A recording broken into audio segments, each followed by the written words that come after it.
সকাল সবাইকে, আশা করি সবাই খুব ভালো আছো, আমরাও ভীষণ ভালো আছি। তো আজকে আমরা যাচ্ছি বড়মার উদ্দেশ্যে। আমরা সকাল 6টায় শিয়ালদা লোকাল ধরে এখন দমদমে নেমে গেছি। এবার দমদমে বসে রয়েছি নৈহাটি জংশন ধরবো বলে।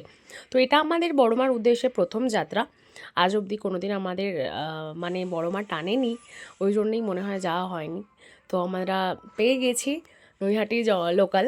তো নৈহাটি লোকাল ধরে এবার যাচ্ছি। এখানে ইয়ার্কি ফাজলামও হচ্ছে। ওইদিকে পাপা কোলে ছিল, আর আমার মেয়েও ঘুমিয়ে পড়েছে, আর মিষ্টিও ঘুমিয়ে পড়েছে।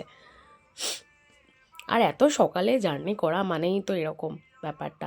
আর আমরা গন্তব্যে পৌঁছেও গেছি, ওদেরকে নিয়ে এই যে নামছে ওদের বাবারা।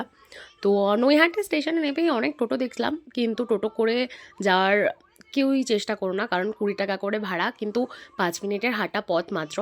তো বড়মার এই যে ধর্ম যার হোক, যার যার বড়মা সবার, এই লেখাটা কিন্তু সত্যি সবার জন্যে। তো আমাদের একটা ড্রিম ডেস্টিনেশন বলতে পারো বড়মার কাছে যাওয়া।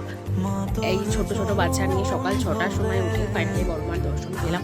বড়মার মুখটা দেখে মানে মনে হলো যে এত কষ্ট করে এসছি, বৃথা যায়নি। আর ভিড়টা একদমই ছিল না।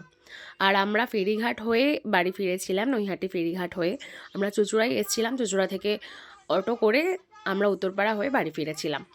তো এই ছিল আজকের ব্লগটা। আশা করি সবার খুব ভালো লাগবে, আর ভালো লাগলে অবশ্যই লাইক কমেন্ট করে দিও, আর অবশ্যই পাশে থেকো। তো আজকের ভিডিওটা এইটুকুই।